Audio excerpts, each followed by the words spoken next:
On the CV, it's on the Icon 7100, it's on VHF sometimes, on Simplex. So I never had a mobile of all the mobiles I've had with radios that have this many electrical noises coming out of it. Just weird stuff, bizarre. When I didn't have the ferrets on there, you couldn't even turn the AC on. So the first week I drove around without AC down here in Florida, just talking the radio. Oh yeah, yeah. I actually used to work about 20 years ago or so. I worked for Erdman, Nissan, Cadillac, Isuzu, and Oldsmobile. And Oldsmobile was still a thing back in Merritt Island. So I remember they just keep adding more and more electrical junk on these things, the safety sensors and everything. And now these vehicles got the. I kind of wish they don't do this where they you go to a stop and then they shut off and they start and they got like an extra little battery, I think, on some of them now. It's ridiculous. Yeah. Yeah, I've gotten into a good habit on my F-150 and this truck, KJ4YZI, of as soon as I get in, the first thing I do is hit that button for the start and stop, because what happens is I forget about it. I had it on my F-150, I had it on this one, I forget about it, and I'll be in the middle of transmitting, and the thing turns off. I'm not sure that's good for the radio if I forget about it, and I'm holding the mic, and I can't see out of my right eye, so I forget. Now, here I am talking to nobody, but I'm not sure it's good to be transmitting and pulling power like that, so I have to turn the thing off. And now I can't get in the truck and forget about it. There's no way. It's an automatic reaction. So, yeah, but other than that, I mean, it's okay. I've noticed that the seat today, after 1,100 miles in 2 days, is not that comfortable as this. I need to get some kind of padding thing in here or whatever for my elbow, for my back, and I can't extend my legs fully in here. I'm pretty tall. So other than that, though, I'm about maxed out on room. I can put my radios over. Yeah, I had a buddy who had a Toyota Tacoma, and he took it on a trip over to Tennessee, and then he traded it in right after that. He said the seats were like hard as a brick, and he didn't care for it. He wound up getting I forgot what he got. I think he got a Ranger at the time or something. But yeah, man, the newest vehicle I got around here is a 2018. It doesn't have that start and auto start off and that system on it, so I don't really know too much about that as far as the radio thing. But yeah, I would probably assume, like you're saying there, it's probably not the best thing for the radio, giving it a little jolt like that. Yeah, and I can only imagine that these starters they got to put some kind of really reliable high torque starter. I mean, how many times a day, if somebody doesn't turn it off, will that thing start and stop like that in Tallahassee traffic? You know what I mean? I can only see myself being in a city 500 miles away and the thing not starting unless I'm wrong.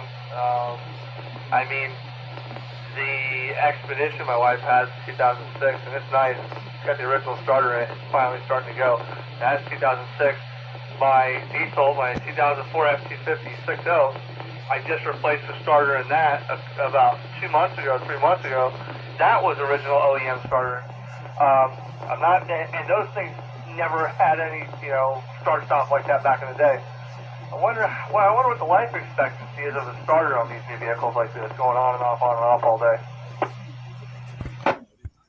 Yeah, KN4AQJ for ID. Yeah, I really don't know. I stopped working. I started getting health problems around 2010 or so I kind of had to quit the dealership thing. I was working for Coco Hyundai, was the last place over there, and back when they were still the dealership, the service department was on US 1 there. I used to be a service advisor up there, and then started getting Crohn's and everything else. So I just said, the heck with that. It's too stressful anyway, man. It's just from 7 in the morning to 5, 6 at night, you're getting people complaining 10 hours a day, and you basically got to diffuse situations all day there, right? Yeah. Yeah, I hear you. Well, currently now, I guess I'm coming right here through, what was this thing called? Sierra on 95, heading south, KJ4YZI.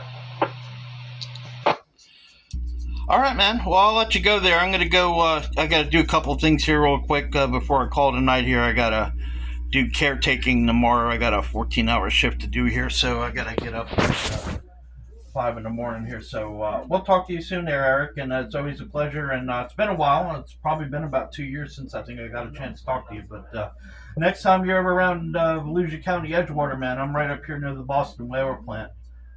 Just a little bit north of there. So maybe sometime if you're ever around, reminisce about some stuff. But I guarantee you, I think I've probably met you. There was a guy, clam digger, that used to have barbecues over there in Canal Groves and stuff back in the 90s, early 2000s. I think he still does that once in a while. And I probably met you and I just don't even know it. Yeah. Yeah. Probably. It's a small world, man. Yeah, well, I got a site up there. We got sites up there in Edgewater, man. One in Edgewater, one in man. Go by there all the time. I used to have those sites years ago. And so, yeah, man, we'll have to you hear me out there and say hello, brother. What's your name again? First personal's Keith. All right, Keith. Well, say hello to Metalhead for me, man. We'll do it again next time. 7-3, KJ4YZI. All right, there, and have a good one there, KJ4YZI, KN4AKJ, and have a good, safe trip home there. If you're near Vieira, you probably got, what, about 30 minutes? Yeah. Yeah, I appreciate you taking me down memory lane so I can stay awake, man. I'm trying not to stop anywhere and get a Red Bull or something. I just want to make it through. So I appreciate you riding shotgun and keep me awake.